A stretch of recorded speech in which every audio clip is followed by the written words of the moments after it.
Hi, everyone. Welcome to Beyond Reproach. Hi, guys. That's Stephanie Domingo. This is Tux Lurzel over here. This is the podcast where we talk about scandals and scandalousness in politics and government. We are drinking, as usual. Cheers. Yay, cheers. To whiskey. To whiskey. That's the good stuff. When I was a kid at school learning the golden rule, teacher often used to say, if you don't tell a lie, there's not a reason why you can't be like Washington someday. How could Washington be a married man and never tell a lie? That is delicious. Yeah. I stood at the liquor store for like 45 minutes just staring at all the bottles. Like, I don't know. Speaking of whiskey, I'm going to talk a little bit about our cocktail first. Yes. So we're drinking old fashions today. The reason we're drinking old fashions, they're super popular today. So a lot of people probably don't realize how old they are, but they are fucking old.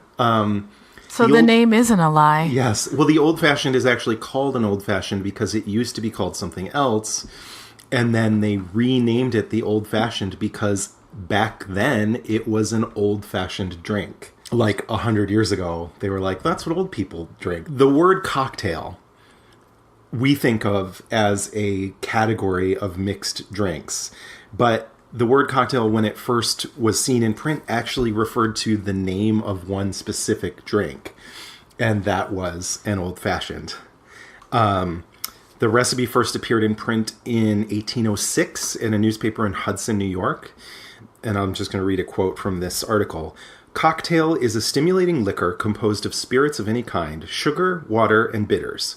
It is vulgarly called the bittered sling, and is supposed to be an excellent electioneering potion, inasmuch as it renders the heart stout and bold, at the same time as it fuddles the head. They're just making up shit. None of this makes sense. These aren't words. Go on. It was 1806. We spoke a different language back then. It is said... What just happened? Sorry. Wow. So... It is said also to be of great use to a Democratic candidate because a person, having swallowed a glass of it, is ready to swallow anything else. Oh, wow. Yes. But that was referring to, they called it cocktail back then, but that referred to an old-fashioned. So strong spirits, bitters, sugar... And, well, they said water, but what we think of... Actually, this recipe does have a little bit of water in it to melt the sugar cube. Mm-hmm.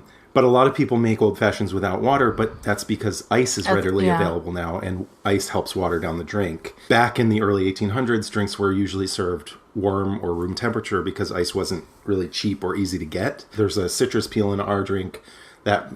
probably wouldn't have been there in 1806, but other than that, it's the same drink. Delicious. Yeah. Oh, sorry. I also just want to quickly mention, this has nothing to do with the old-fashioned. In episode 3, I believe, I said...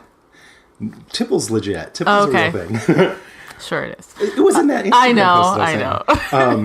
No, but I did say that milk punch, that George Washington had a recipe for, like a famous recipe for milk punch. I was wrong. It was Ben Franklin, not George Washington. Yeah, Ben Franklin was doing a lot of fun things. Yeah, like boiling milk with citrus peels and then straining out the milk solids and adding hooch. He had a lot of time on his hands. So that's the old-fashioned. Delicious. Thank you. So I guess we can just go right into it. Yeah. Let's do another cheers, just because it sounds fun. I like the tinkling of the ice in the glass. Cheers. Okay, to Beyond Reproach. Yes. So I'm going to go ahead and say that this, obviously this is a podcast about political scandals, and we've been saying this from the get-go. This story that I'm about to tell is not super scandalous, and I almost didn't tell this story because I didn't feel like it was scandalous enough, but it's just... But you love it. It's too good not to tell. Yeah. I've been telling Stephanie for like 2 weeks that I am so excited to tell this story, and it's super cheesy, and it's super amazing. It's so good. Tim is already laughing. So I will say, like, if anyone's like, oh, this isn't a political scandal. That's what they sound like. Yeah. All of our listeners. Cut me some slack. This story was just too amazing not to tell. There's like super flowery language. There's a little touch of scandal in there too, so it's fine. It's fine. And maybe Stephanie's story will be more scandalous, so I get a pass. Yeah, my story is scandalous and it's very political, so okay. I got you covered. In the 1830s, in sort of upstate central New York, was experiencing an economic boom, mostly thanks to the completion of the Erie Canal about a decade earlier. This opened up a big trade route with New York City, and then ships could get from New York City to other like harbor cities. But because of this, upstate New York became a major hub for trade and farming and all this stuff where they didn't really have markets before. Mm-hmm. They could obviously produce a ton of milk or corn or whatever, but they couldn't get it to market until the Erie Canal. So, by the 1830s, things were really booming. So a dairy farmer in upstate New York named Colonel Thomas S. Meacham thought this economic boom was a great reason to give a big showy gift to President Andrew Jackson. Oh, no. Andrew Jackson. He's Trump's favorite, Andrew Jackson? Yeah. Really? I didn't know that. Yeah. Weird. He has a picture of him. It's the picture that's right by his desk. You know how Obama used to have Lincoln? Yeah. Why? Oh, you don't know about him? Jackson, the one who killed the Indians. If that's a thing, I don't know about it. Oh, okay. Yeah. I'm sorry. Go on. I'm just interrupting to interrupt. No, it's fine. So Meacham was like, I'm going to give this big gift to Andrew Jackson as a way to sort of like show off the bounty of upstate New York. Meacham had a 1,000-acre farm in Sandy Creek, which is about 40 miles north of Syracuse. And it was really blowing up because of the new trade route. So he thought that giving a gift to the president would be not only a way to be like patriotic and like thankful and appreciative, but also as a way to sort of like boost publicity for upstate New York and for him specifically. Mm-hmm. So it was there, he was being selfish in giving a gift. He was doing it for very selfish reasons.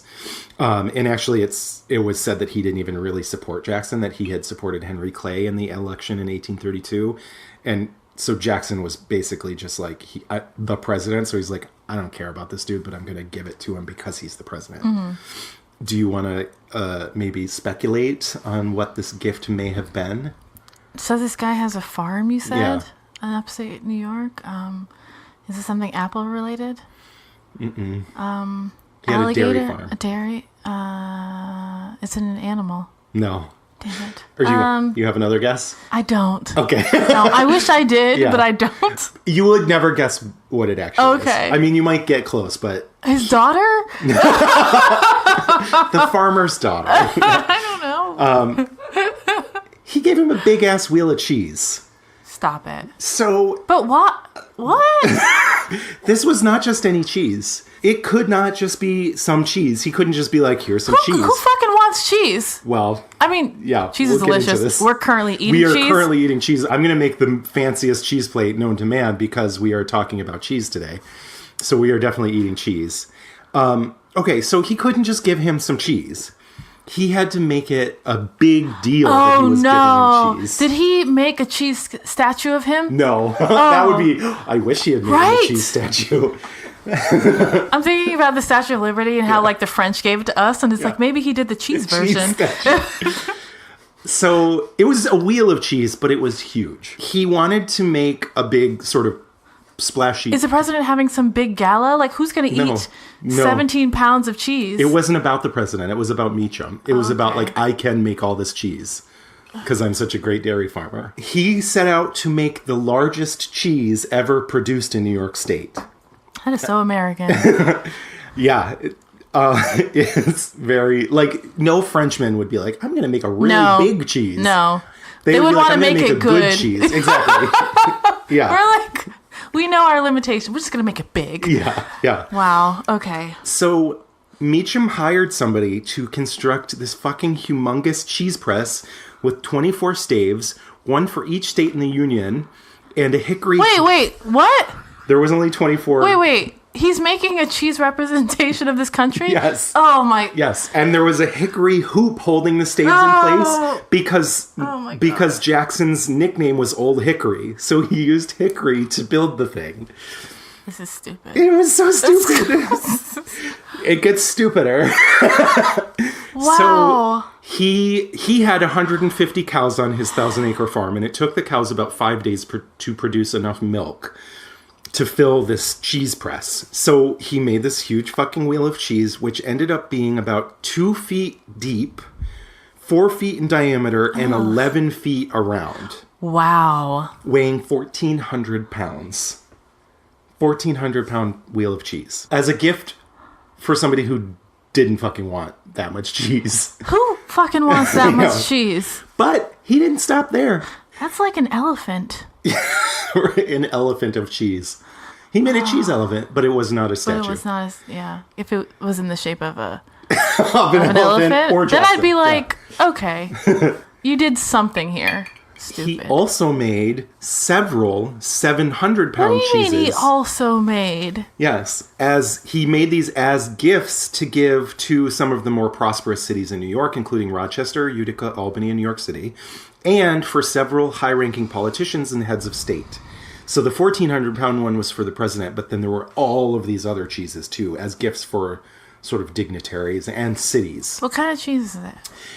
That's a good question. Yeah. A lot of the things that I read didn't say. They just said cheese. Some of them said cheddar, but I don't know if they were actually just saying cheddar because that's like a common popular cheese. Yeah. But I'm going to say cheddar. I could be wrong. I did read This that it is was too cheddar. much. Yeah. This is entirely too much. So in every sense of the So word. he makes all these cheeses. In November of 1835, he loads all the cheeses onto a brightly painted wagon decked out with flags and banners. And the wagon breaks. Go on. Pulled by 48 gray horses. Okay. And 48? 48 gray horses with all this fanfare and hundreds of Are there followers. pictures of this?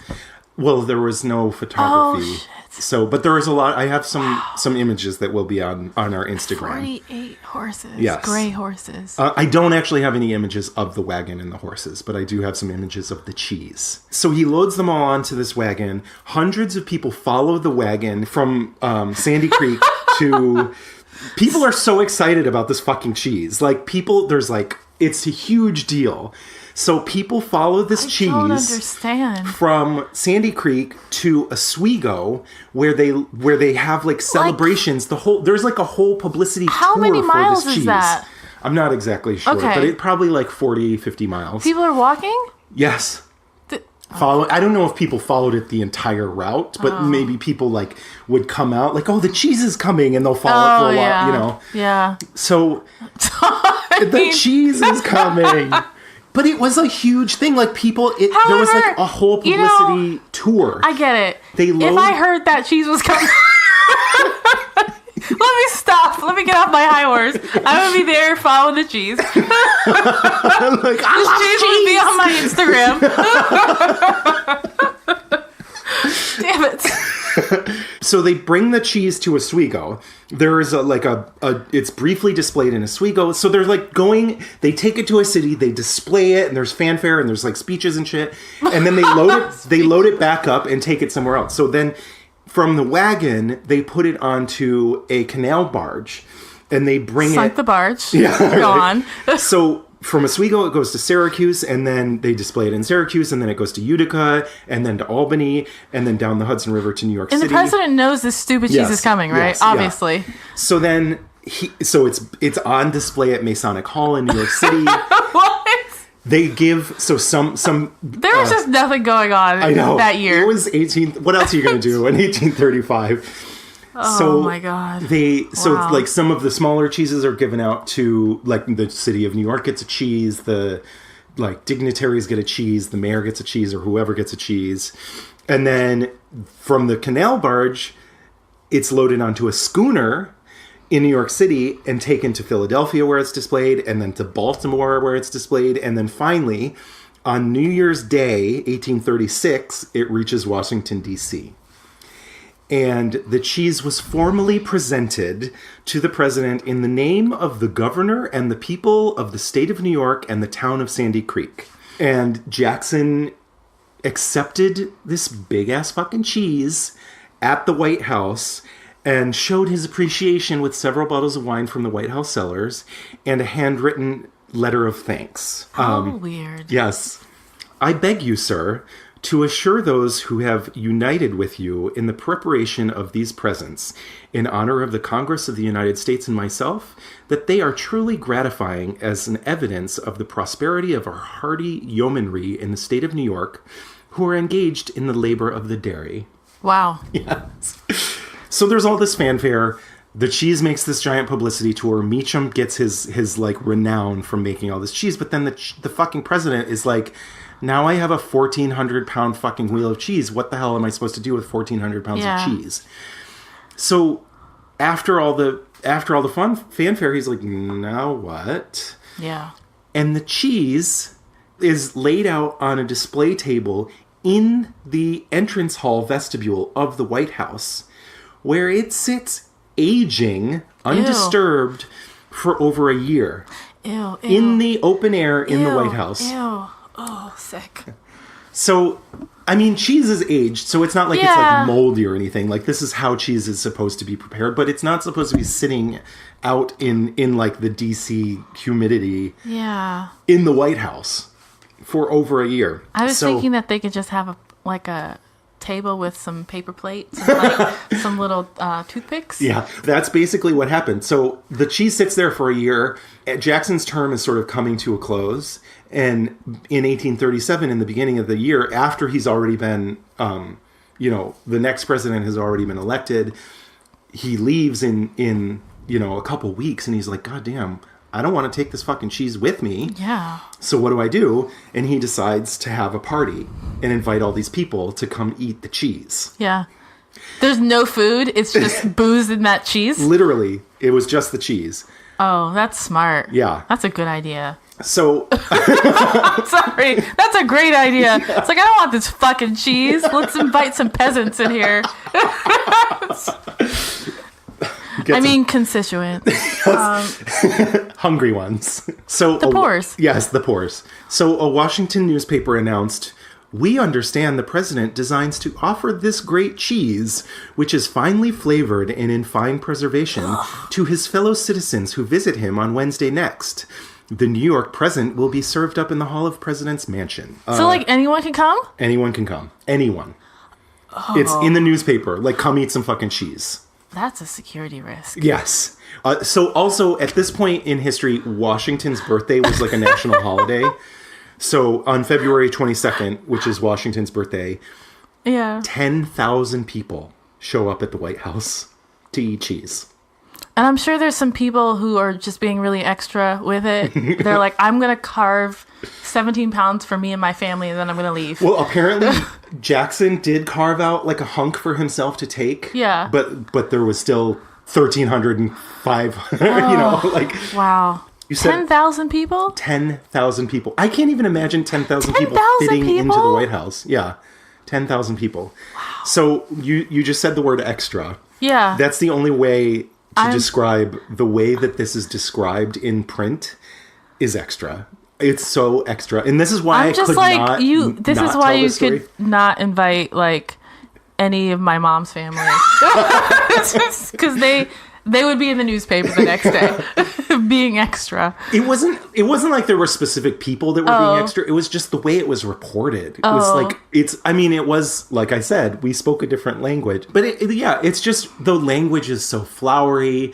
It's so over the top in everything that they say. And there are so many quotes that you're about to be inundated with like the Wednesday next. Yes, exactly. But it just gets each one is more flowery than the next. I love it. So brace yourself, because this is going to be a lot of just word for word reading from newspapers. I love quotes. It's so good. As I was writing this, I was like, this isn't scandalous enough. And I was like, I cannot not tell the story. Yeah. The story is ridiculous. And it just keeps getting more and more ridiculous. One newspaper reported, Who could resist it? No one. Whoa. The whole city was on the move. As the morning was mild and sunny, Pennsylvania Avenue was quite gay and animated with the various groups rapidly wending their way to the White House. The spectacle at the president's home was a strange one. The rooms were not only crowded to overflowing, but the hall, the doorway, and every vacant place around were filled. People had poured in from Baltimore in the railroad cars, from the country in all sorts of vehicles, and the steamboats and stages from Alexandria were so crowded as to render passage by them extremely hazardous.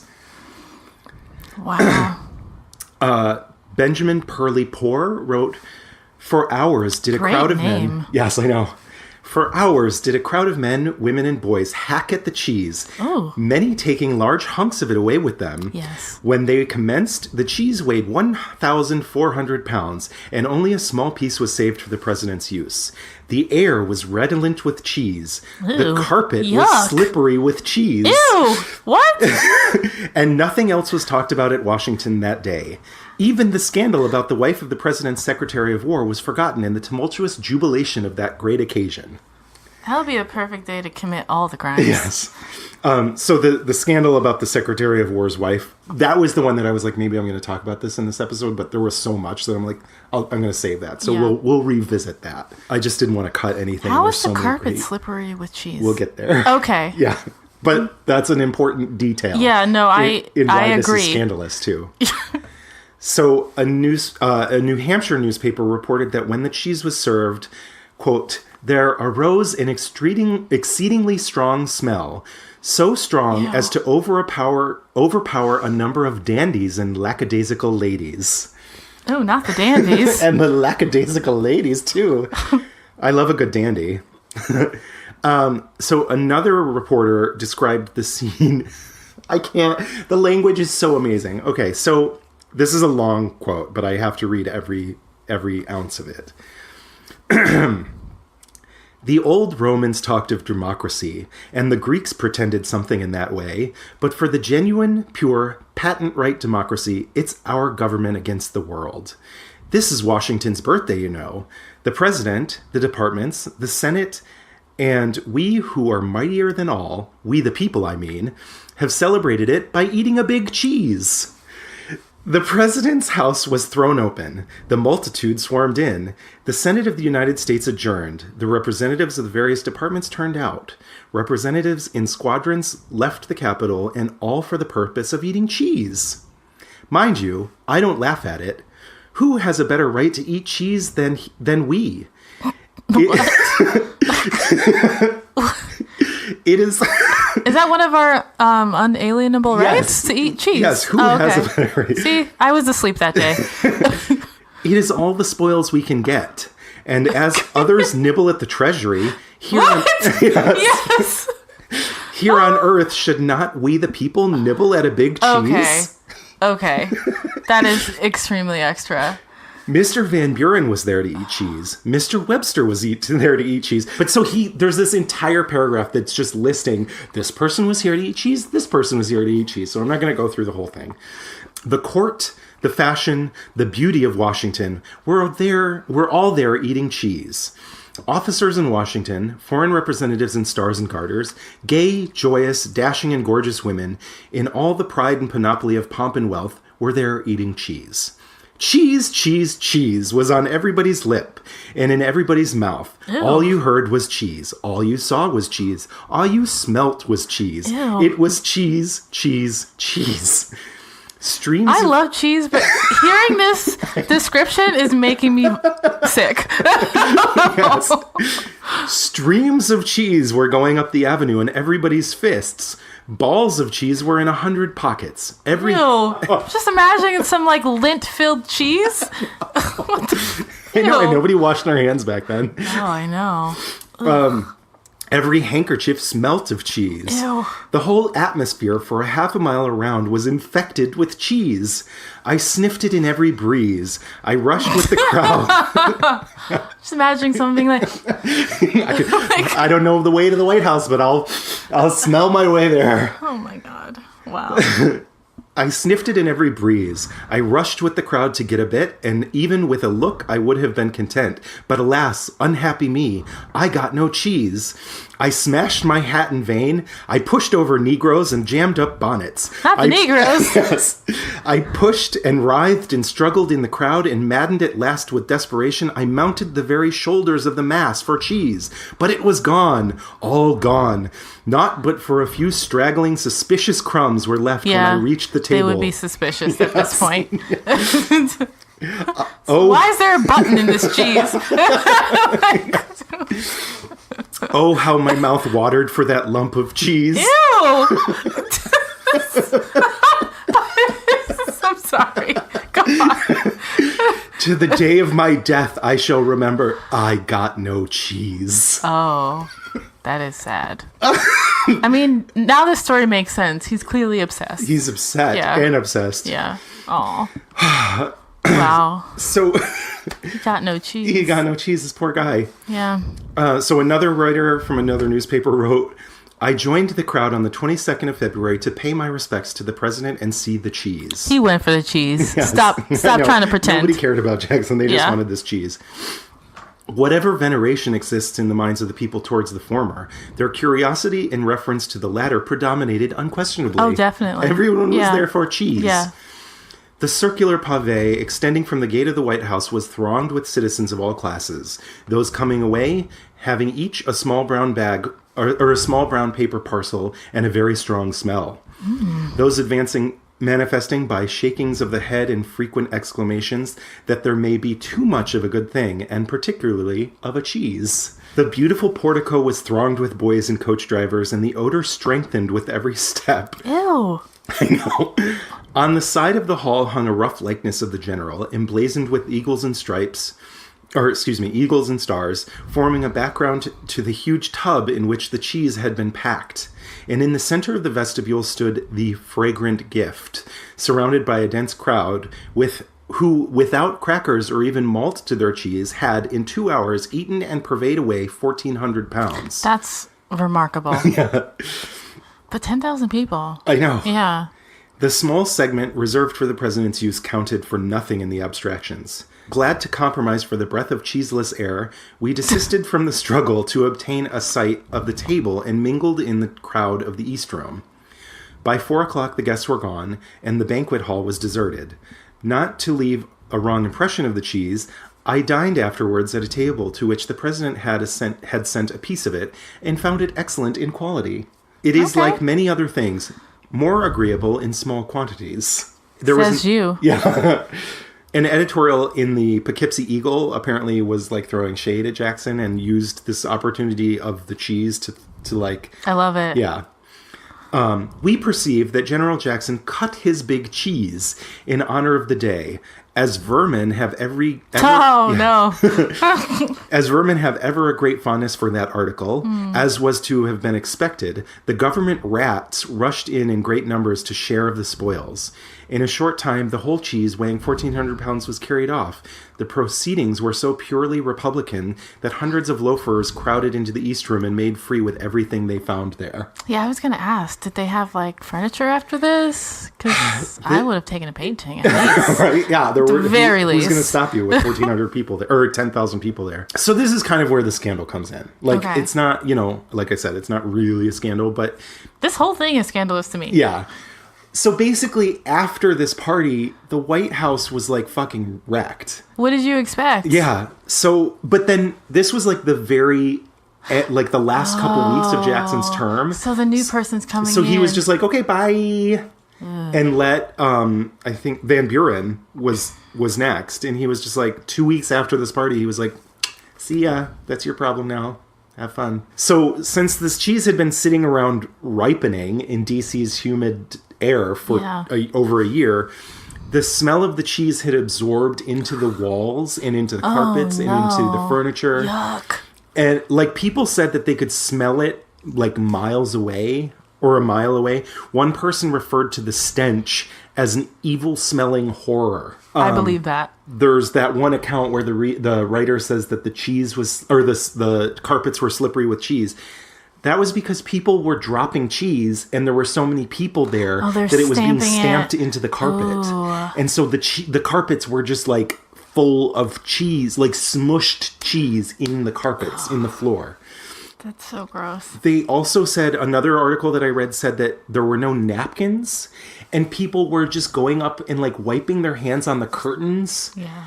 So there was all these like giant gilt draperies, and people were just like wiping their cheesy, disgusting hands. And they don't wash their hands, so it's probably just like brown, black smears.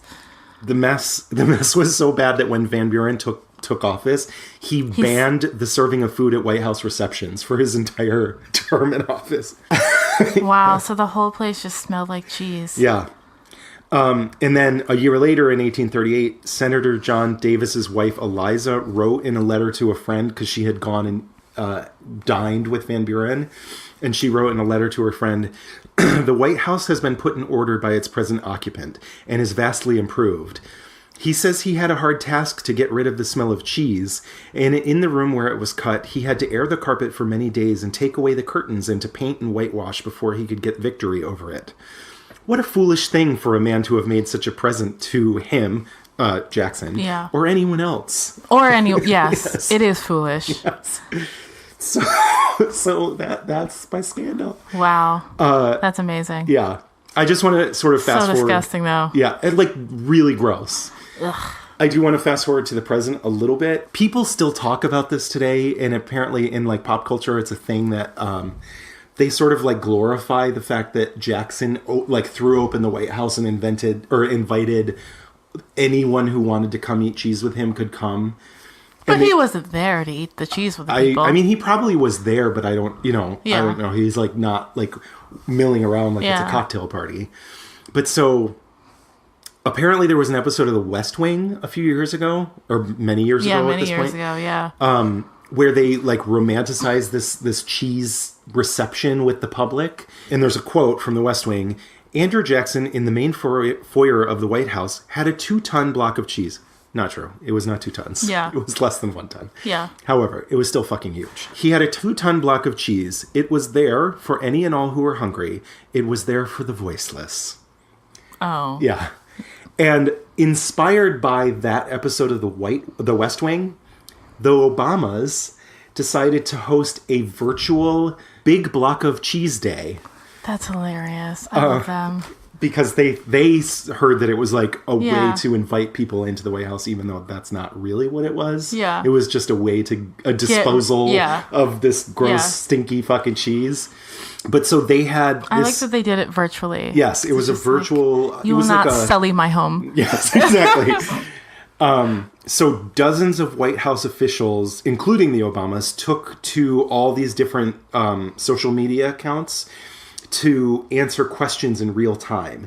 Oh. And they had like a schedule of events breaking down which topics would be discussed by whom and when. That's so cool. Yeah. And all on which platform. Was it on like that day? Did it commemorate that? On Washington's birthday. Oh yeah, that's my sister's birthday. So they Angela. They hosted this virtual open house kind of thing with like forums and stuff. And they ended up doing it for the last 3 years that they were in office every year. And they had this big block of cheese day. Oh, that's so cool. But inspired by the West Wing rather than inspired by what actually happened. Real life. Yeah. And then one last little side note. There is a plaque in Sandy Creek, which I grew up near Syracuse, south of Syracuse, and Sandy Creek is north of Syracuse. But there's nothing in Sandy Creek. Sandy Creek is still this super rural farming community.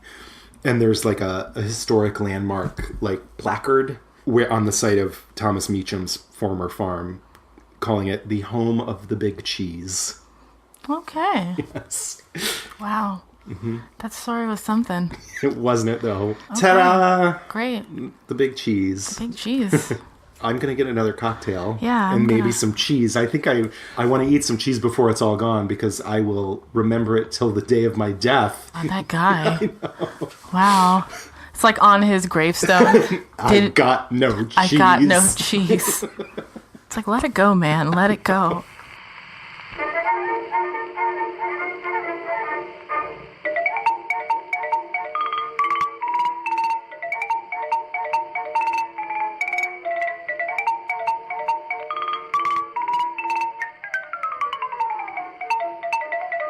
We're back with cocktails. Yes, cheers to whiskey and drunkenness. Yes. So my story this episode is about a woman who was a triple first. She was the first black woman elected to Congress and the first black candidate for a major party's nomination, and also the first woman to run for the Democratic nomination for presidency. My scandal is about Shirley Chisholm. You don't know her. I've heard of her, but I don't know nothing about nothing. For shame. Yes. Be ashamed. I am ashamed. Take a few moments and just feel what your shame is embodied. Like, just where is your shame in your body right now? It's in my bathing suit area. Yes.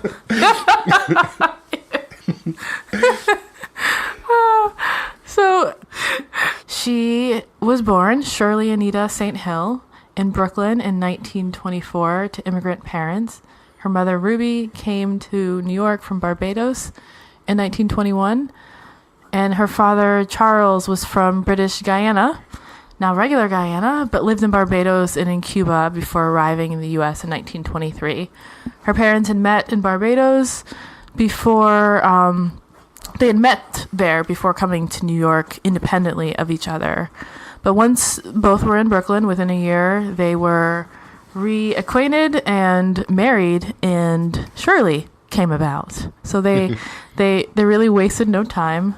The family lived in Brooklyn because that's what you did as a West Indian family. They lived in Brownsville.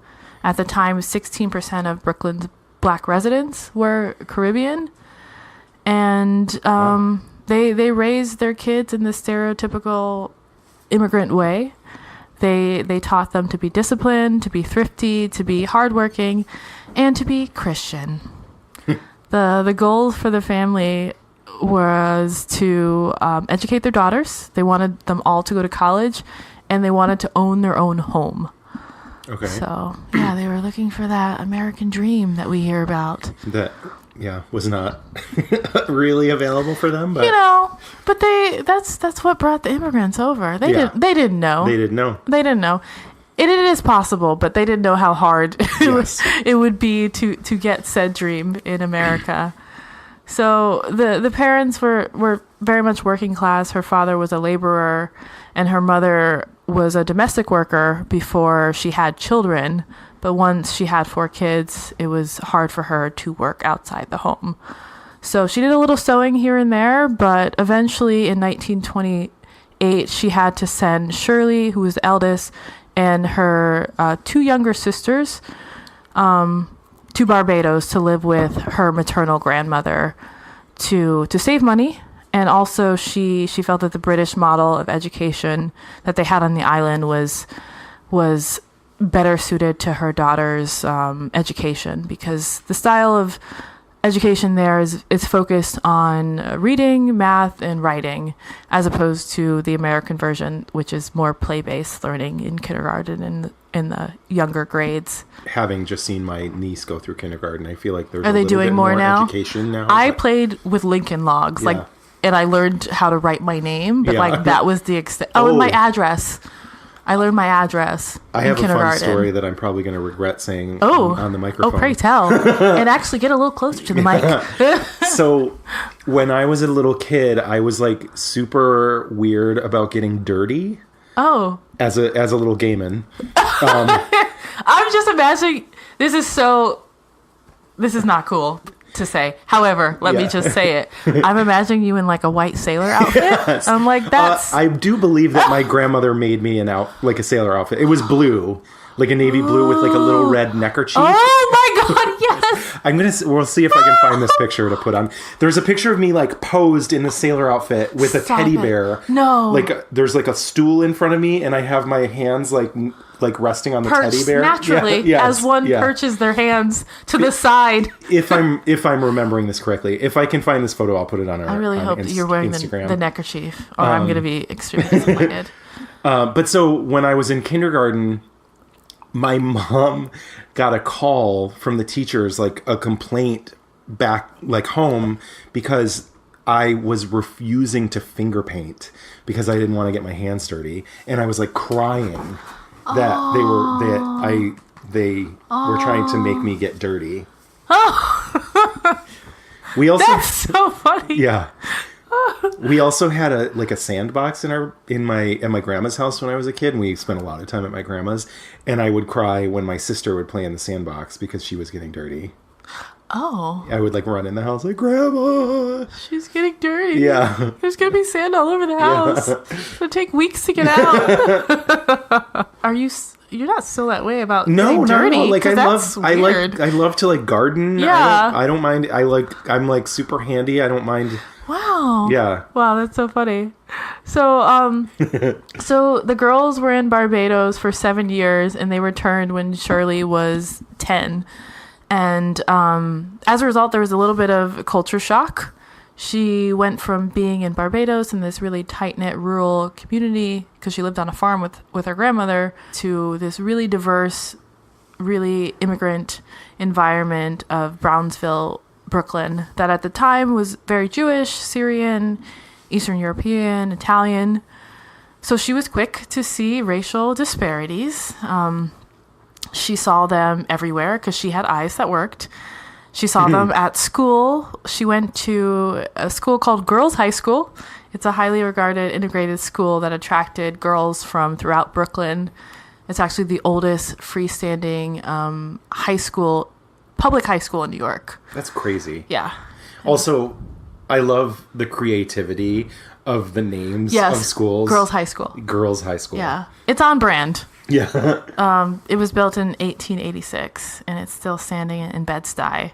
So most of the teachers there and the administrators were white, but she still excelled. She loved school. She did really well. She got scholarships to attend Vassar and Oberlin, but the St. Hills couldn't afford the room and board, so Shirley went to Brooklyn College in the fall of 1942. And there, she also saw racial disparities because they were pretty huge, because it was a borough. It was Brooklyn. Yeah. And Brooklyn at the time was 20% black. But at the school, there was only 60 black students. She was one of 60 in a population of 10,000. That's insane. Yeah, it was crazy. The numbers, just a drop in the pond, literally. So in college, she focused on her studies, as a good immigrant child does. She was a member of various political clubs and also the debate society. She graduated with honors and with a BA in sociology and Spanish in 1946.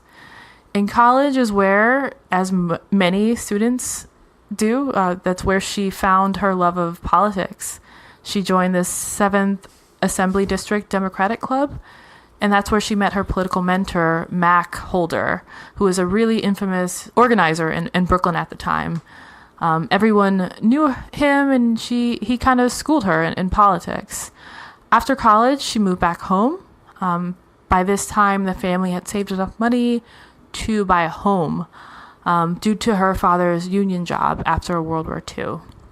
So she struggled to find a job because she was extremely petite, extremely, maybe she's 4'9". She's a teeny tiny woman, and she spoke with a Caribbean accent because of her time on the island.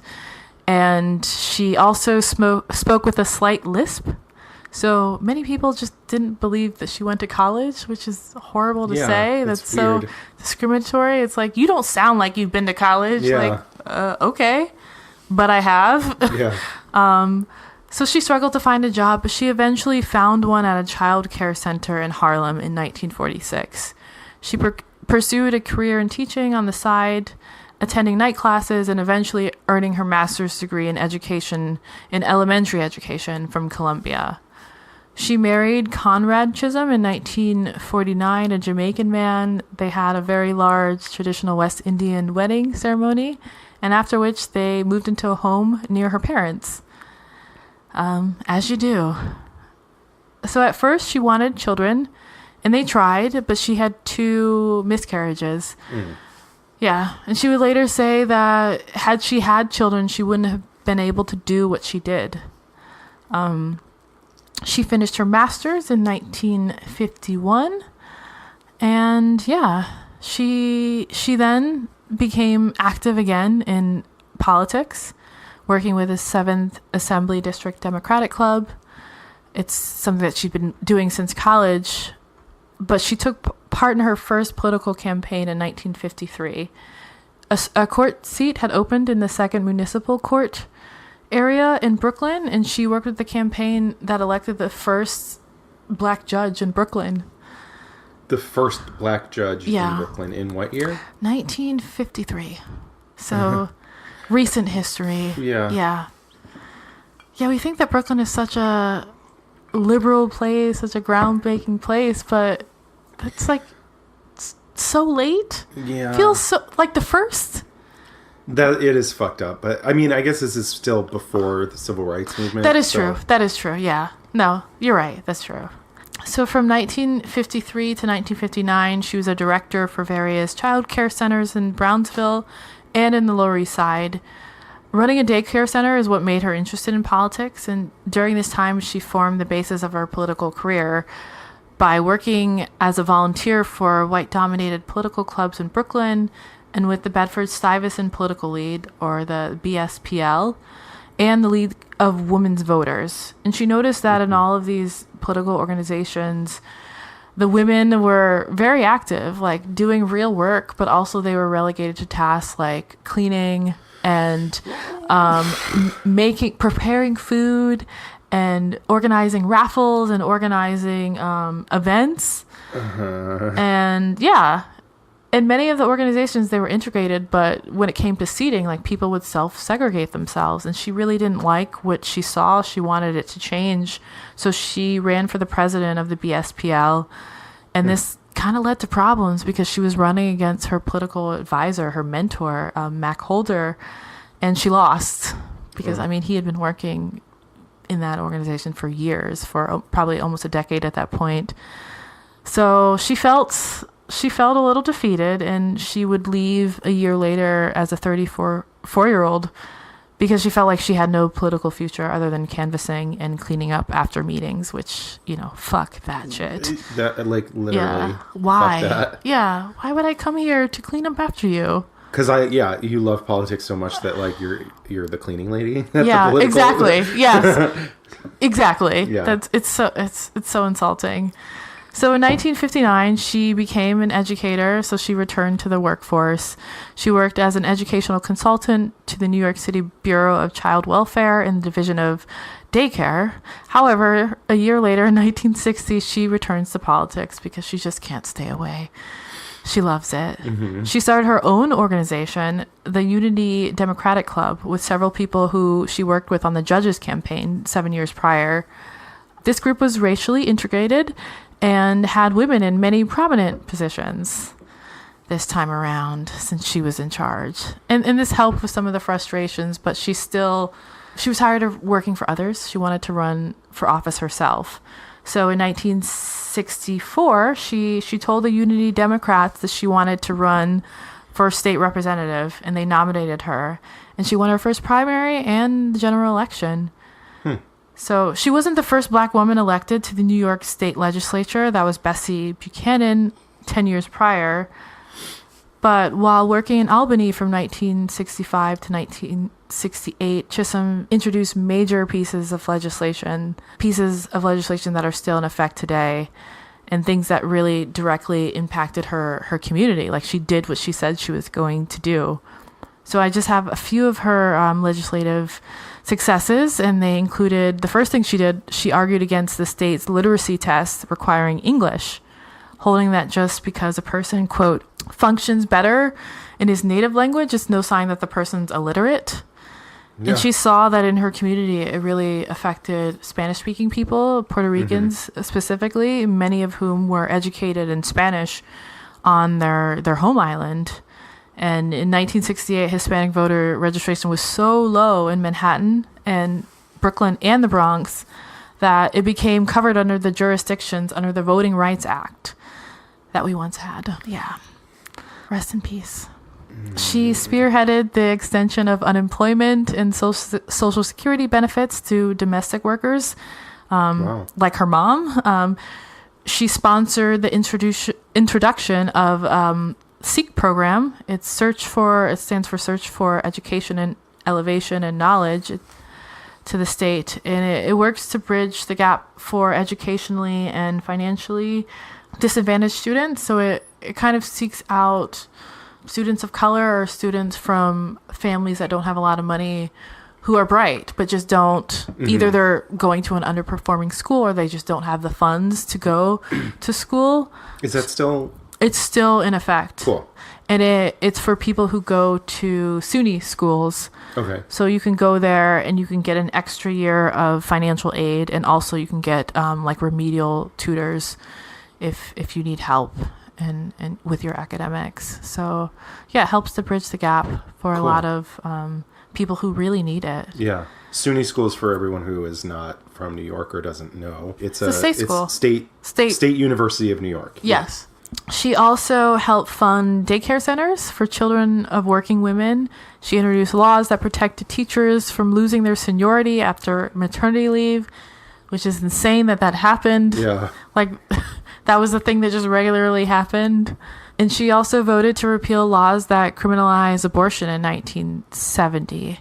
So she did a lot of great things for New York State, things that are still on the books. And people don't know her, and it's a shame. Yeah. I only knew a little bit about her. I knew that she was from New York. My mother is I love her, but she's a very, very petty woman. And she had... She's not listening. No, she's not listening. My mom is definitely listening. So. Okay, yeah. My mom is not that tech savvy, thankfully. But she wouldn't disagree. She's real petty. And she said nothing about her politics, but she said that she said some off the cuff thing about her hair. Hair? And not in a positive way. Yeah, she didn't. And it's like, oh God, you were part of the problem, but I love you. And yeah. Yeah, who gives a shit about a politician's hair? But I mean...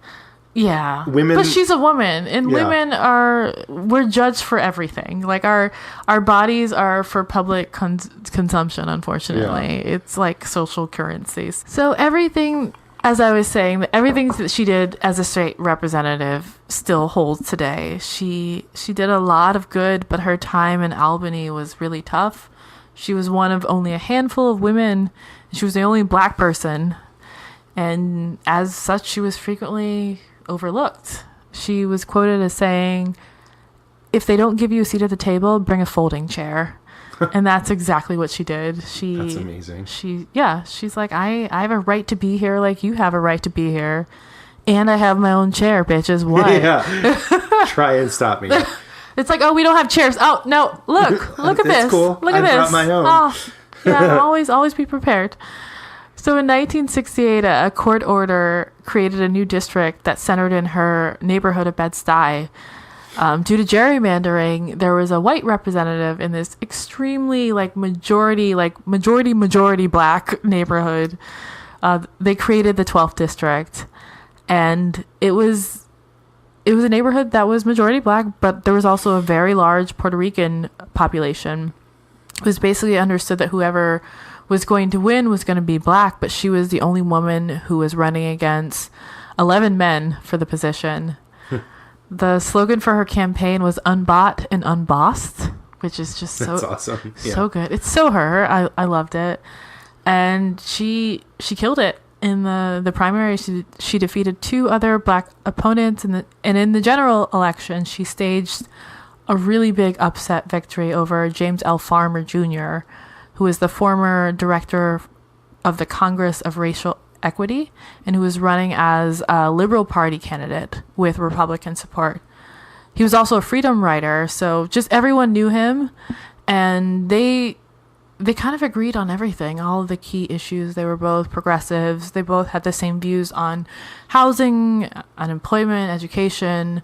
Both were staunchly against the Vietnam War. And because there were so many points of agreement, he had to find a way to separate himself from her. So, of course, his campaign message was that he's a man. He's a strong man. Oh, for fuck's sake.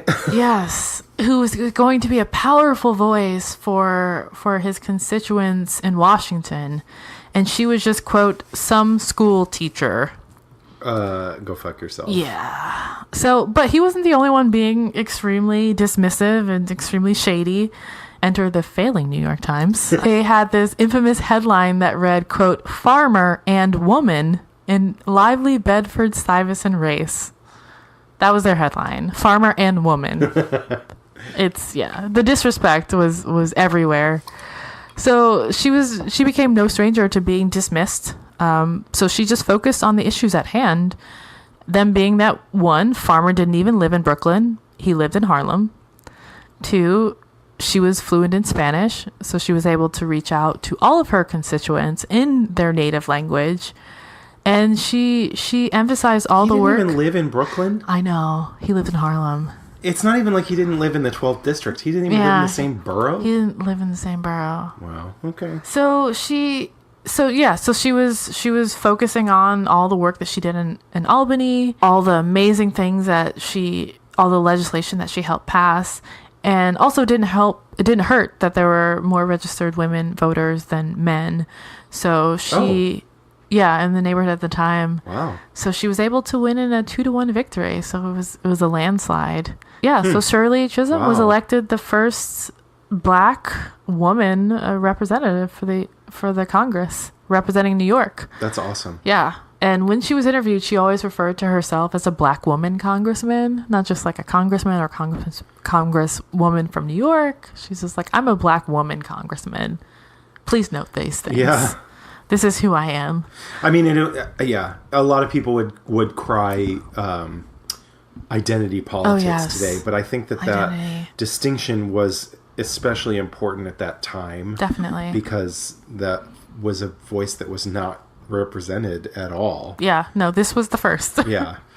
And the whole idea of identity politics is just so ridiculous to me. It's garbage. Like, everything is identity politics, except for being a white man. Yeah. Literally, if you're not a straight white man, then if that's not the case, then you're playing identity. Definitely, yeah. But like, bitch, being a straight white man is an identity. It's just the identity that it's a every default other for now. Congressman and every other politician has always had. So don't play like that's not. It's so annoying. Yeah. God, I hate all the mansplaining around identity politics. I'm just like, here we go again. So so she's elected in 1968, and she did a lot of revolutionary things. She hired only women because women had been shut out of positions of prominence in the Beltway area for so long. It was a boys' club, basically. So she hired all these women who were really experienced because she was, new in town. She needed to learn. And so her whole staff? Her whole staff was women. She was about that life. She wasn't just talking as a feminist. Every single person she hired was a woman. Wow. And everyone was extremely qualified because they had been working behind the scenes for years and just never getting the proper credit and their due and a chance to be in a role of prominence. So it was amazing. Yeah. So as a Washington newbie, she was expected to listen and to not make any waves. And she's never been about that life. So now I'm going to get into her scandals, and I have them just like numbered. So Scandal 1, not here for feelings or friends. So when she received her first committee assignment, it was to the House Agricultural Committee. Yeah. Because there's so many farms in Bed-Stuy in the 70s? Yeah. What? It made no sense. Given her constituents, given her educational background, she wanted to be on the Education and Labor Committee because she felt like she had a lot to contribute to that committee. So somebody else appointed her to that position. You give your choices, like the places that you feel are your strengths, and your I guess you rank them, but then as it's all by seniority. So junior representatives can kind of get placed. Okay. But she definitely felt aggrieved. She felt like it was disrespectful to just place her on this committee that had nothing to do with anything that she knew about. Like, it's not only disrespectful. Agricultural committee? What? It's super disrespectful. It's like a slap in the face. Like, I'm just going to put you wherever I feel like. But it's also really irresponsible. Oh, absolutely. Like she clearly doesn't have any. She knows nothing about this. Yeah. Like nothing. It is the lowest level in their eyes of a committee. But it's like, we want you to fail kind of a thing. Yeah. But also that, again, is really irresponsible for people who depend on agriculture as a way of life and a way of making a living. And that's many people who depend. In New York State, that's a huge number of people. Yeah. So on day one, she was pissed. She tried to be recognized to speak, to protest her assignment, but every time she would stand up to be recognized, a more senior male person would stand up and then they would be called on, and she would wait until this man was finished speaking, and then she would raise her hand and she would stand up, and then another man would stand up and be called on. God. So finally she walks down to the well, which was the floor of the house, and when she was asked what she was doing down there, she said, quote, "I've been trying to get recognized for a half an hour, Mr. Chairman, but evidently you were unable to see me. So I came down to the well. I would just like to tell the caucus why I vehemently reject my committee assignment." And so that's what she said on day one. Like, she was, excuse me, hello, go fuck yourself. Yeah. And that was not done as like a junior representative or a woman. Yeah. Like, you just did not do that. Who cares what you do and what you don't do? Yeah. Like, that's bullshit. I know. It's trash. So I actually have a clip of this. Okay. Congresswoman Shirley Chisholm doesn't play by the rules.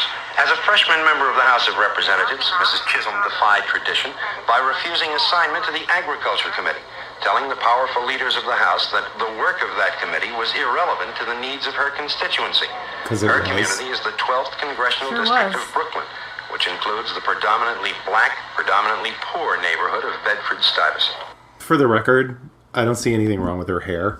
Yeah, no. Sorry, Stephanie's mom. So I'm taking these sound clips from her documentary. It's on Amazon Prime, you guys. Like, you should watch it. And her hair looks fantastic. My mom is a hater. Yeah. It's very 60s. Yeah, it's kind of like a beehive-ish. Yeah. Sort of. It's a little old lady-ish, but she's an older lady. Yeah. It doesn't look bad. No, not at all. Not one bit.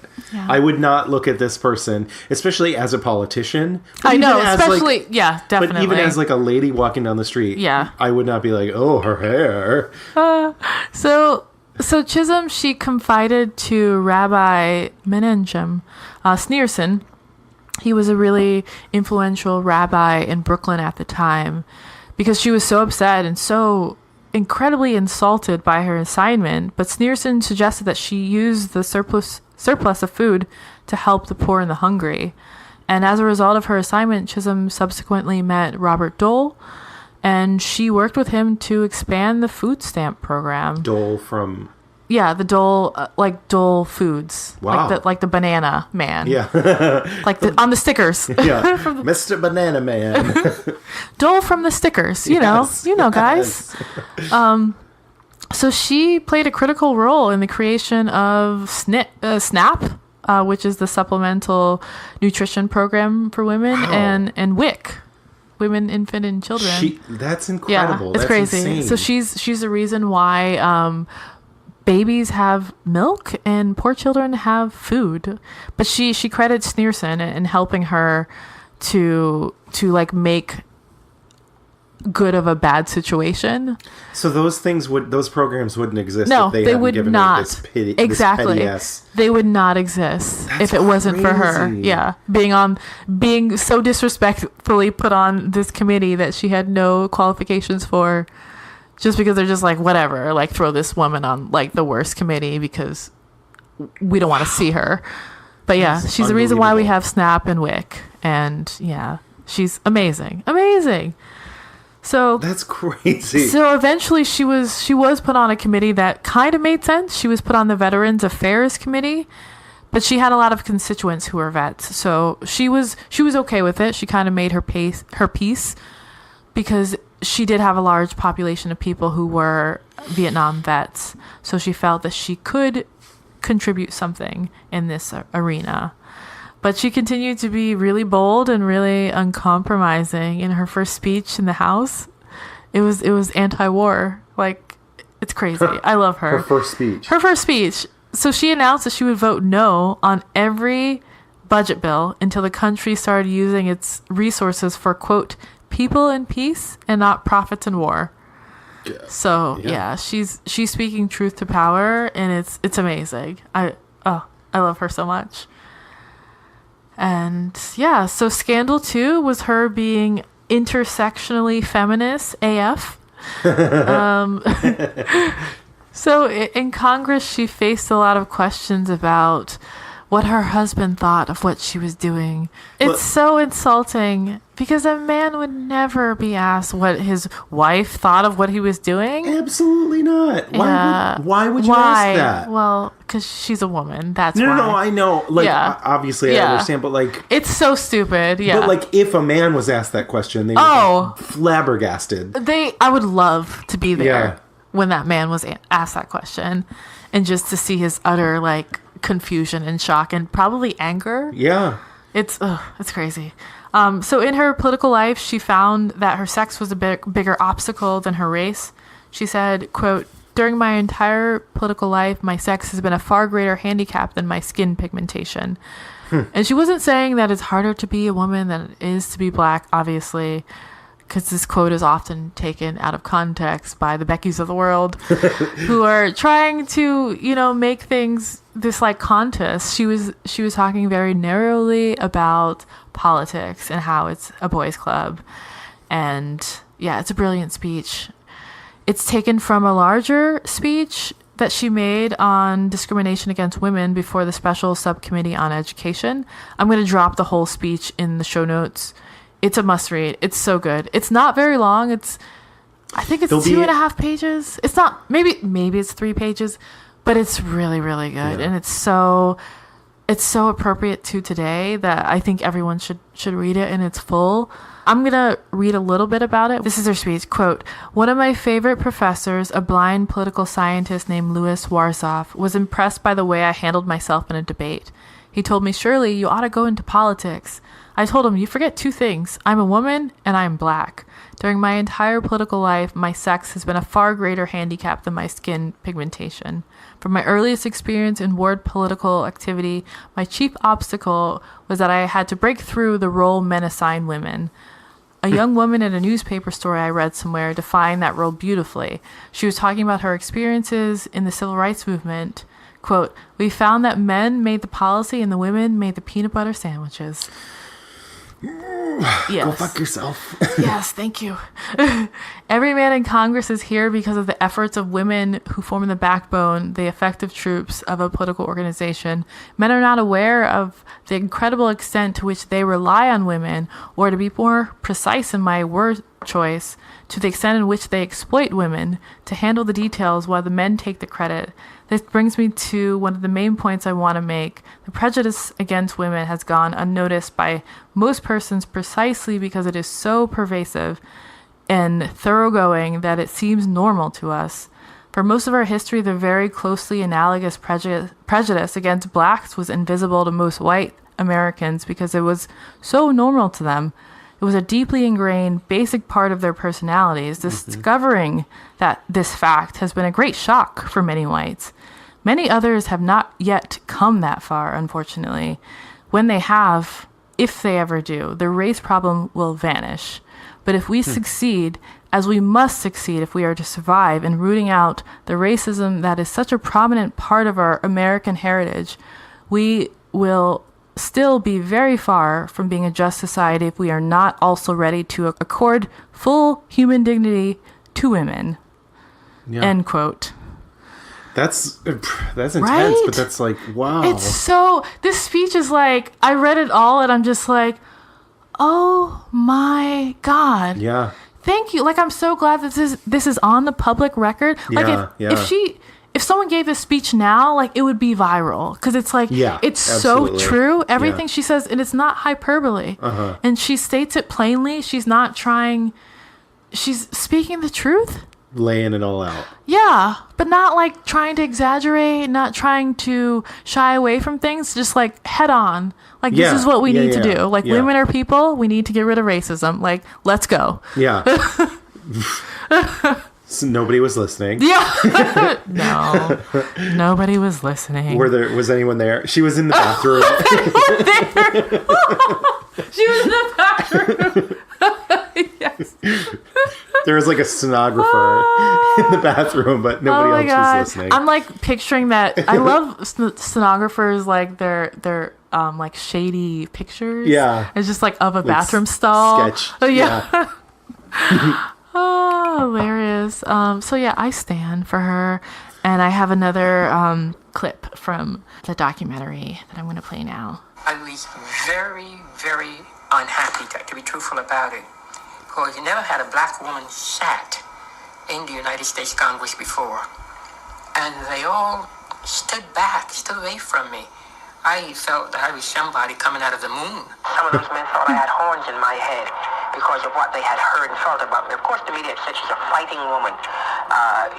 She doesn't take anything from anybody. So I think they thought I was coming down there to take them on immediately. So you had this particular representative from a certain state. And every day I would come into the chamber and he would say, That music. "Hey, Chisholm, how you doing?"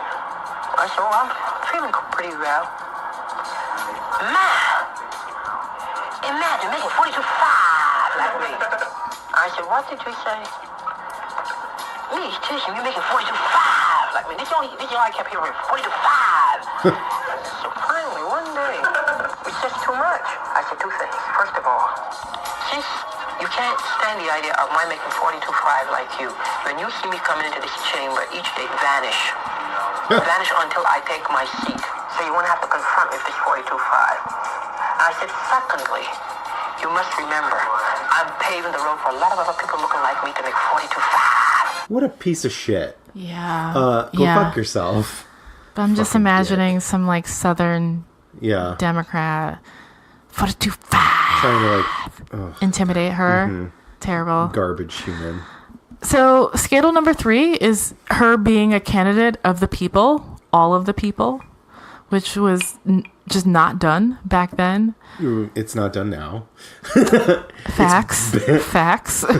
Over here with the facts train. So her congressional agenda was ambitious, but it wasn't naive. She wanted more programs for the poor, the unemployed, more support for education, more funding for healthcare, and protections for civil rights. She was a founding member of the Congressional Black Caucus and the National Women's Political Caucus, both of which still exist today. Mm-hmm. Like she's made so many things for us. She's given us so much, and no one knows about her, and it's a shame. You know what? It's a shame. I'm gonna start an Etsy page, and I'm gonna have those like saint candles, the religious candles. Ooh. Actually, I'm not gonna do that. Surely. Somebody out there needs to do that, Yes. and then send us a link, and then we'll put it on Instagram so everyone can buy them. That would be amazing. Anyone who makes candles out there in the world. Where was I? Sorry. I love those candles. I have like an Oprah one. I know. Don't you have a Martha Stewart? You have two. No, I have there's a Julia Child one. Oh, Julia Child. That's what I'm thinking of. I have a Dolly Parton one. Oh, I love Dolly. But I love Dolly. Yeah. I want to go to Dollywood really badly. So bad. Can we go? Yes, please. Okay. Pigeon Forge, Tennessee. Pigeon Forge? Of course it is. Yeah. There's this really religious woman at my work. She's like so incredibly religious that every time I'm alone with her, she's trying to tell me about Jesus. And it's like, you can't do this in corporate America. Like, no, I don't think anyone knows she's doing it, but I think she does it to everyone, but when they're alone. Like, separate, Yeah, like so one-on-one. Is she from Tennessee? I think she's from Long Island, but she married a Southerner. Okay. She married a Southerner, and she's just always just like going out of her way, like, oh, I'm having a tough time, but I pray to the Lord. And just like, why are you, like, I'm just trying to get some coffee. Yeah. Like, what is going on here? But then one day she was talking about Dollywood, and we bonded. Like, and then, like, because I kind of avoid her for that reason. Sure. Because it's just a weird moment to have. It's like, I don't even know you. You work in sales, and like, I rarely talk to you. Yeah. But then I'm just like, Dollywood, what? Excuse me? Get your ear trumpet. Yes, exactly. Oh my God, hilarious. But yeah, we should go. We should totally go. Yes. She's not invited. She is not invited. Oh my God, if we saw her there. What? Stephanie, is that you? No, I'm dead. I'm a hologram like Tupac, minus the abs. I'm not me. I was saying we should make a candle of her, but I don't. Oh, okay. So I was saying that she created things that are still in effect today. Yes. There we go. Back on track, you guys. It's okay. We did it. Teamwork. So on August 10th, 1970, she reintroduced the Equal Rights Amendment, which on its own could be a series, a podcast series, because it is fuckery at its pinnacle. It's an amendment that was introduced in 1921 that, if ratified, would have guaranteed equal rights for all Americans regardless of sex. Imagine that. So distinctions in the 20s, 1921. But was never ratified. Never ratified. They've brought it before. I mean, I'm not going to get into it, but they've brought it up so many times since then, because so much time has passed since the 20s. Like every so often someone will get wind and they'll bring it before Congress, and then nothing will happen. It won't be ratified for the states. But yeah, I want to revisit this in the future. But it would mean that there would be no legal distinctions between men and women. Wow. And it would be illegal to discriminate against. Yeah. Imagine that. Yeah. No. In terms of divorce, property, employment, and other matters. So yeah. And there was a bunch of women that fought it for because usually when it's brought up around a war, because they don't want to be potentially drafted, but it's like we don't do the draft anymore, and even if we did, like, there are ways to get out of it, and it's anyways, I don't want to go into it, but it's bullshit, and it's not just the men who didn't want this to happen. Chisholm ran for re-election in 1970, and she won 82% of the vote. 82% is insane. 82, yes. People don't win by margins like that. You're lucky if you get like 51%. Yeah. It's like maybe if your opponent dies. Her opponent was not dead. Her opponent was very much alive, but was killed by this election, perhaps. No, they weren't. In 1971, so this is the year after she won, she published her autobiography, Unbought and Unbossed. And by the time her book came out, she had already been thinking about running for president. So in November of 1972, she told her staff that she planned to run. And that was the same year that she was appointed to the Education and Labor Committee, the committee that she wanted to be on originally, the committee that she felt that she was best suited for and could really contribute to. She announced that she was going to run for president January 25th, 1972 at Concord Baptist Church in Brooklyn. In her speech to the congregation, she said, quote, "I am not the candidate of Black America, although I am Black and proud. I am not the candidate of the women's movement of this country, although I am a woman and I'm equally proud of that. I am the candidate of the people, and my presence before you now symbolizes a new era in American political history." And with this announcement, she became the first Black candidate for a major political party nomination and the first woman to run for the Democratic Party nomination. So paving the way for Barack and Hillary. Wow. Yeah. And one person did that.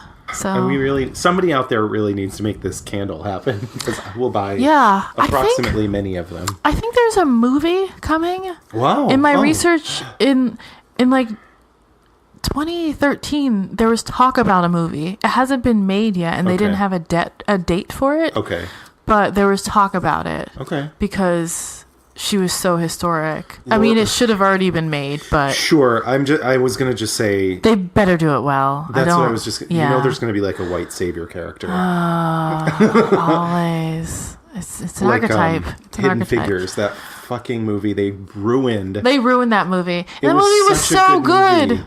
And it killed me. It really did. That character, the events, those white happen. Savior events were so manufactured.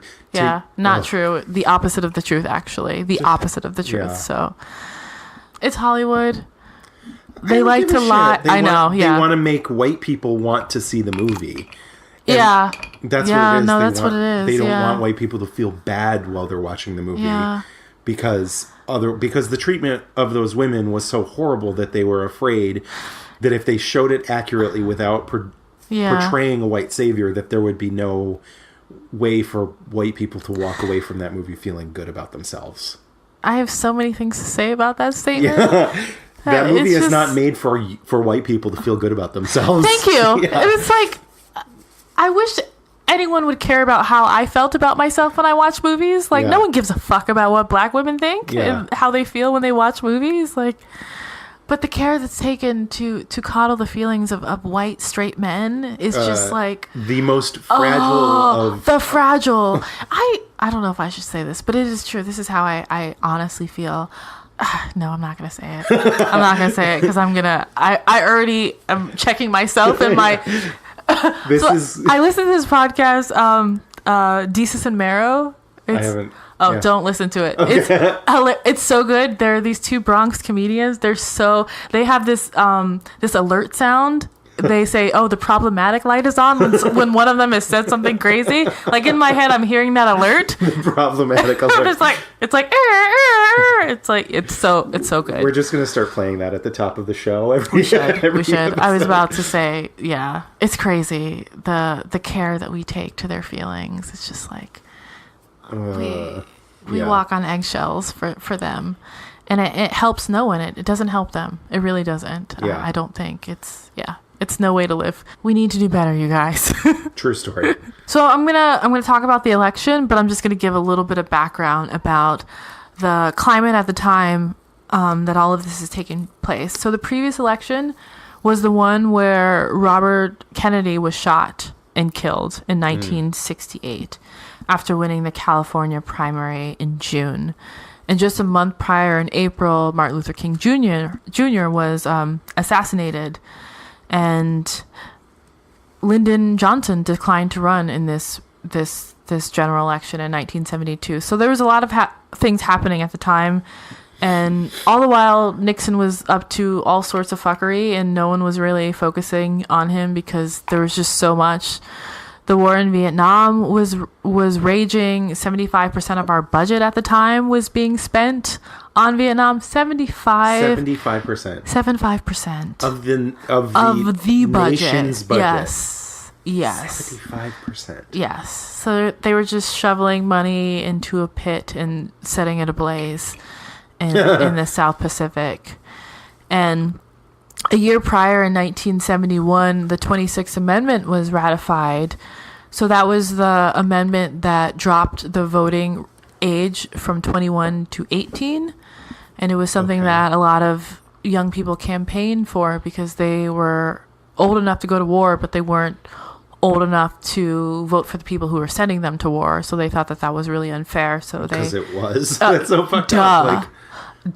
Yeah, it makes no sense. You're old enough to die for your country, but you can't vote. You're not old enough to participate in your government or vote for the person who will send you to die for your government. Yeah. Yes, it makes no sense. So it was a time that was ripe for a candidate such as her with really big ideas. So the scandal number 4 was her having the fucking nerve. So what do you think happens when she decides that she's going to run for president? just imagine. Close your eyes. Yeah, and just picture a fairies and beautiful pixie beach dust. with palm trees and sexism and racism. Yes, it's that minus the palm trees. Yes. Minus the palm trees. Minus the beach. Yeah. Minus the beauty. Yeah. So lots of sexism, lots of racism. Like her run for Congress, it was a mess. People were being extremely disrespectful, and I have a clip about this said disrespect. 13 people running for the presidency, and we were all out there, so we were taking votes away from each other. Must he really thought that he should have to lead, really, that he was the most important thing? And he had a crying jag, and that threw him out of the campaign. Jackson from Washington, Senator Scoop Jackson, he was scared of me. Wilbur Mills, he said, well, Shirley and we are at the end of the scale. but he was half drunk most of the time. I love her And shade. Humphrey- She has no yeah, shame. Humphrey. None. Humphrey was kind of nice. He wasn't too bad. Lindsay tried to get me out of the campaign because I was leading Lindsay in the state of Florida. And this got to him. He said, Shirley, you are cutting me out of the race. You're ahead of me. I And want you to step back. You should know. He said, no, my time has come. I love her. fuck you. No, my time has come. You need to step back because you're beating me? Yes. That's not how this shit works, Yeah. motherfucker. Go fuck yourself. Yeah, it's the audacity. Like, can you imagine? Like, That's how races work.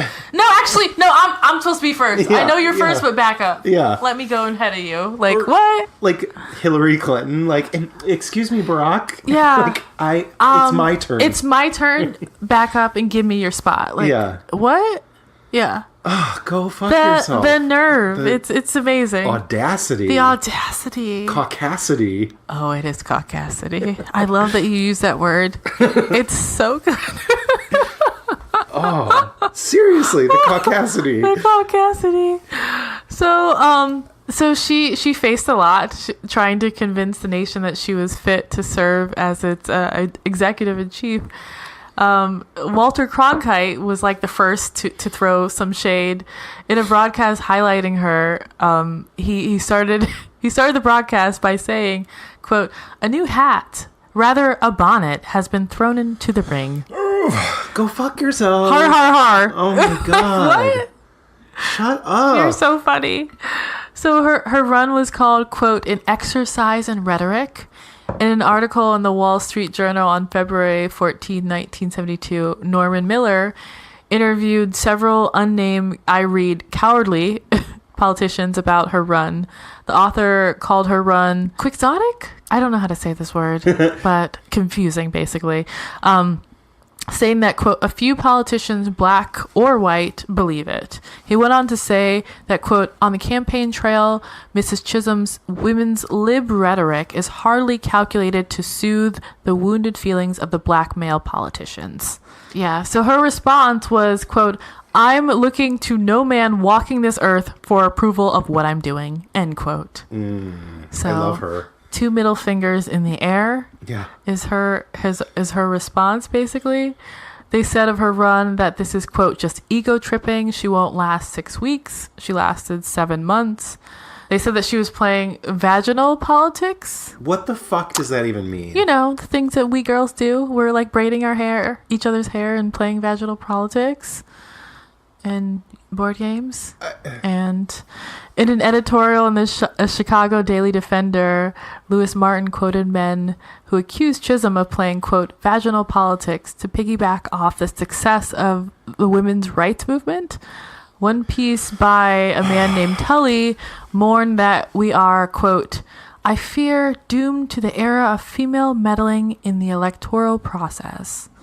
Meddling meaning Being participation. Yes, participation. Go fuck yourself. Yeah. They criticized her voice. They said that she speaks with an engaging lisp. She certainly does have a lisp. She has a lisp. I love it. Yeah, no, I love it too. In a 1972 piece, the Oakland Post, previewing Chisholm's run for president, paid more attention to her physical attributes than her campaign promises. Surprise. Yeah, because she's a woman, therefore her body is public domain, therefore usually male consumption. So the author pointed out that Mrs. Chisholm speaks with an engaging lisp and noted that she was diminutive and short in knee-high lace-up boots. It's like, no one's like, who, even if she was wearing this, who cares? But like, look at someone like Hillary Clinton. I know. But even before she ran for president, always talking about her pantsuits. In all through the 90s, all the whole time, and her hair. All about her hair yeah, and her hair. pantsuits. I remember the hair was a big thing in the 90s. Yeah. At some point, she kind of changed it a little bit, and everybody lost their fucking shit. Yeah. Because they thought that she was like, her hair was too long, and she was like trying to be too cute, basically. And then everybody calls her a robot when it's like short and looks. Because she's playing the game. She's to be a female politician. You have to basically become a man. You have to not be sexy at all, because if you have any sort of sex appeal, then men can't listen to you. Yeah. But then you're criticized for being like bullish and all damn this. if you do, damn if you don't. They're just like, don't be a woman, but be a woman. Yeah. Like, okay, you're setting me up to fail. Thank you. So just a lot of sexism, but it wasn't just the sexism. She was also excluded from televised debates. She had to take her case to court, where she won. The FCC had to order that she be invited to debates, and I have order. So I have participate a clip in the debates this. For presidential candidates. Yeah, she wasn't. They didn't want her there. I can't even handle it. Yeah, it's a lot. I don't even know what to say anymore. It is a lot to take in. But thankfully, your story was very lighthearted. It was about cheese. I mean, this is such an amazing story. It's a great story. Like, yeah, God, it's not depressing, but it's insane. Yeah. But it's ultimately inspiring because she did so much for this country. Seriously, look at all the things. Much. And that if this one woman can do all of these things, wow. Just think of all the things that the next Congress can do. Yeah. All of the different... It just takes one real G, basically. One woman who... it's probably going to be a woman who's going to do this. But look at all... This is like the record number of women going into the next Congress. Plus. Yeah. Like the first time ever. And not only just women, but excited. women of color, Native American women, gay Muslim. women. It's going to be... Isn't there a woman who was like a MMA fighter? Like a gay woman MMA fighter? And I'm just I don't know who you are, but I love you. And she just does what she says she's going to do. Yeah. Which shouldn't be so revolutionary. It shouldn't be something worth highlighting, but it is so rare in politics that someone is actually going there to do good and to change things and to really shake up the system and not just be worried about re-election and campaign donations and sound bites on the media. Like she was not playing that game. Good evening, I'm Nat Hentoff, moderator of tonight's press panel, Time for Shirley Chisholm. They never dreamt that I was going to take the case all the way to court. They couldn't understand. I won. Oh, boy. I won. From Los Angeles, Senator Hubert Humphrey, Democrat of Minnesota. Senator George McGovern, Democrat of South Dakota. And from New York City, Representative Shirley Chisholm, Democrat of New York. ABC News originally had invited Senator McGovern and Senator Humphrey, the two leading candidates for the Democratic presidential nomination, to appear on this program. Friday night, the Federal Appeals Court in Washington, D.C., ruled that Mrs. Chisholm must also be invited to participate. If, in fact, the question does come down to a choice between Hubert Humphrey and George McGovern, whom would you support? I'm not supporting any one man just on the basis of supporting a man. I'm sick and tired of promises and rhetoric, and a lot of people are in this country. I think it's important to see what the team would be like. I would be very much interested in seeing who would be with Mr. Humphrey and who will be with Mr. McGovern in terms of the team. The vice presidency in this country is becoming very, very important, and we just can't depend on thinking in terms of the top person on the ticket without giving some consideration to the second person on the ticket. So I am not a person going to make a unilateral decision just on that basis. If your own candidacy for the top spot should fail, would you actively seek to be on the ticket? Are you now saying that you think you could serve as Vice President of the United States, strengthening the ticket? I could serve as President of this country, believe it or not. Well, I phrased my question. That's what you're a candidate Let me go back. That's why I'm running. Let me go back and try it again. Yeah, they knew what they were doing. That's so disrespectful. It's so disrespectful. Yeah, they're trying to be really slick with it, but it's so obvious what you were trying to do. To announce it at the top of their show, it was supposed to only be the two real candidates. Yeah. But we were forced to. I mean, she had so much trouble getting on certain ballots, so she just wanted to be out there, and it was her right to be included. They excluded her. That's so fucked up. Yeah. It's dismissive, it's disrespectful, but it's also it's and it's illegal. It's illegal. That's why she's for ABC News. That's embarrassing. Like, oh, absolutely, you're embarrassing yourselves. Yeah. They are. And then the other two candidates, you can't see. Obviously, you're only hearing, but from what we're watching, the other two candidates are kind of smirking. Oh my god, she's they're trying to so answer questions. smug. It's gross. Ugh. Every time they pan to their face, I like wince. They have this like ew. real sideways smile, kind of like, oh, it's gross. This run wasn't just sexism and exclusion from debates. There were at least 3 confirmed assassination attempts were made against her life during the campaign. There was a man who they caught very close to her who had a giant knife that was slowly getting closer and closer, planning to stab her in the back. In the back. As like she went through the crowd. Yeah. Bitch. In the back, yes. Like positioned himself behind her and was getting closer and closer. And they apprehended him. Crazy. So there was mud slinging at the highest level. Someone stole stationery from one of her opponents in the race and typed up a note full of spelling errors that was supposed to be masquerading as a press release, claiming that she was also a transvestite who had been in a mental institution, and a whole bunch of other misspelled, poorly written lies. What the fuck? That I won't even mention because they're like despicable. That's insane. Yeah. That's like this shit. And it was sent to a number of only black publications as a way to basically just cast doubt on her name to make these people, because they felt that was her biggest base was other black people. So yeah, only sent to black organizations, and they're just like, okay, this is not true, duh, because look at this. And they immediately went to the FBI, and they found out that years later, Woodward and Bernstein found that it was tied to the Nixon camp. It was a coordinated smear attack meant to discredit her in the community. That's insane. Yeah. That it was coming down from Nixon. Yeah. I mean, he was so he had a hard on for all blacks. Yeah, exactly. He meddled in so many different people's lives throughout this whole time, but Jesus. Crazy, crazy, crazy. So Scandal 5, I titled Backstabbery. So there was racism and sexism tied together in the response to her campaign. Despite this, Chisholm hoped to create and really strengthen a real coalition amongst everyone who was disenfranchised and everyone who felt marginalized, which is basically all of us. Yeah. Not just black people and women, but she was vocal in her support for equal rights across the board. She often spoke on the need for rights for Latinos, for gays, for the indigenous. Wow. Yeah. Wow. For the indigenous. So get this. She called to have a Native American leading the Department of the Interior, which oversees the Bureau of Indian Affairs. She said these words out loud, that she wanted, if in office, she would place a Native American in that position of power. So she had a real grassroots organization behind her, but she lacked the funds and the organizational power. She had some celebrity backers like Harry Belafonte, but many people who supported her in name only.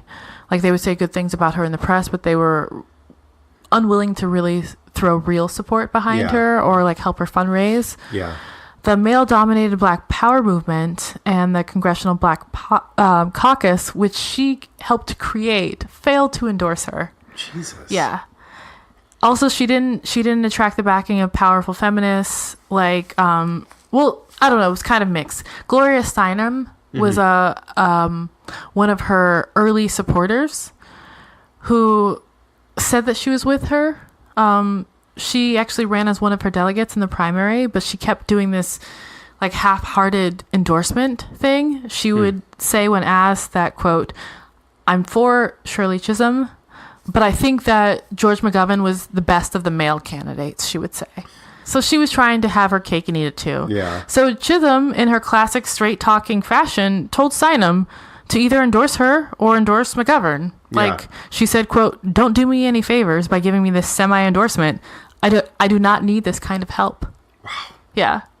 In the end, of course, the state of white feminism endorsed McGovern. Wow. Yeah. So Scandal 5 is her being a human to George Wallace. So she faced criticism when George Wallace was shot on May 15, 1972. He was notorious for being a racist. For his extremely racist views and actions, he he has that infamous speech, segregation now, segregation, tomorrow and forever. Basically, he stood in the doors blocking students from integrated schools. Like JFK had to tell the National Guard to tell him to step aside. Like, get out of the fucking doors, George. Stop this. You're ridiculous. So during his campaign, he did disclose that he no longer supports segregation. Good for him. I know, right? Really. In my notes, I have, that's mighty white of him. Yeah. In 1972, it's like, George, you're a little late. Yeah. Come now, sir. So Chisholm, she visited him in the hospital, and people lost their minds. The black community was really, really upset. They felt betrayed. A lot of progressives thought that she shouldn't have done it. But all of the other candidates went to visit him, and she felt that visiting him was the humane thing to do. Yeah, I mean, if she hadn't gone, then she probably would have been criticized by the other side about being damned if you do, damned if you don't. Yeah. So she told him that, quote, I don't agree with you, but you've been shot, and I may be shot, and we're both children of American democracy, so I wanted to come and see you. And he said, apparently, what are your people going to say? And she said, I know what they're going to say, but I wouldn't want what happened to you to happen to anyone. And this is apparently when he cried. Wow. Yeah. Wow. So her visit to the hospital in the end definitely cost her some votes from the black community and some progressive voters, but it paid off in the end because of her visit. Wallace helped her to get necessary votes from Southern congressional members to get legislation extending the minimum wage to domestic workers in 1974. She actually got policy accomplished by just being human and doing the right thing. That's amazing. Yeah. Even though she didn't win, that's incredible. Yeah. I would have been bitter as hell, but she's better than me. She's better than us. Yeah. So scandal, the final scandal 6, is her not dropping out of the race.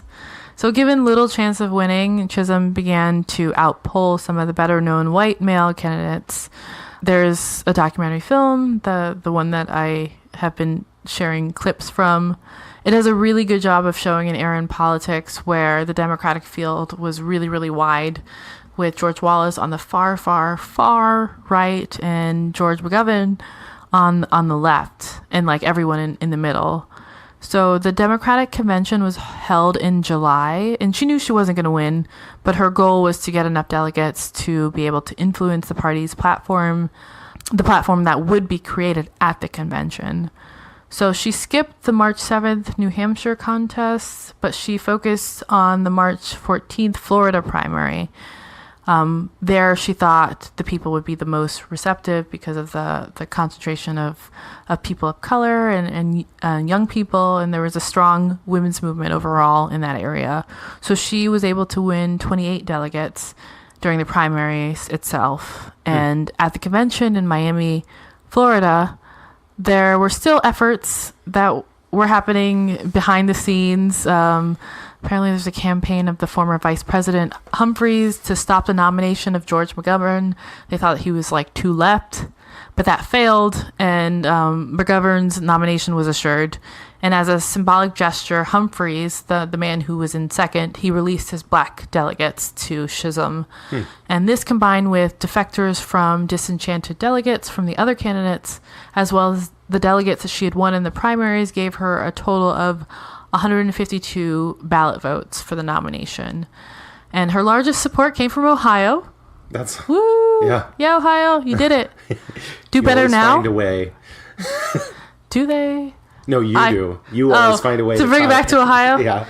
This is why I really did this story, you guys. How funny would that be? Ohio is mentioned somewhere in the story, so I can do it. Yeah. I find a scandal, but I like search if there's Ohio. I'm like, no, not for me. No, never mind. Moving on. So from Ohio, she got 23 delegates, which is amazing because more than half of them were white, and she wasn't even on the ballot because, as I said, she was having a lot of trouble getting on ballots there. She was a write-in. That's so fun. But she came in 4th place amongst the 13 candidates. And I have one last clip to share. I'm finding all over America that people are sick and tired of the tweedledee-dees and the tweedledee-dums who constantly flip-flap from one side to another. People are interested in having candidates that are truthful, candidates that have, if you will, just a tiny bit of morality and a tiny bit of integrity, and people that they believe they can go to sleep at night and know that they're not selling them out or selling out the communities in which they live. So she ran for office in spite of all the odds. She knew that she wasn't going to win, but she wanted to demonstrate her refusal to accept the status quo. And the point of her run was to win enough delegates and to arrive at the convention as just more than a symbol, which is what she did. Yeah. And she quotes Frederick Douglass, reminding voters that then and now that, quote, power concedes nothing without demand or struggle. So, yeah, after leaving Congress, Chisholm made her home in the suburban Williamsville, New York. She resumed her career in education at the college level. She gave speeches before eventually retiring in Florida in 1991. In 1993, President Clinton nominated her to be the U.S. ambassador to Jamaica, but she couldn't serve. Jamaica. Yeah, she couldn't serve due to her health. She was from Barbados. Same thing, Tim. It was the islands. Yeah. Okay. Yeah, it's good for you. I know. What a mensch that guy, that Bill. So Chisholm, she died on January 1st, 2005, and in November 2015, Chisholm was posthumously awarded the Presidential Medal of Freedom by Barack Obama, first of his name. So yeah, the end. She's amazing. Incredible. Yeah, she did so much for all of us, and no one knows. She's what all politicians should be. She's or at least beyond just reproach. like she is. She's beyond reproach. Oh shit! We found her. God damn it! We wow. found her. Okay. Yeah. We found our first beyond reproach politician. I didn't even know. Yeah. Okay. Maybe there's another one. I'm not hopeful, but we'll see. Wow. I will drink whiskey to that. Yes. Let's. Cheers.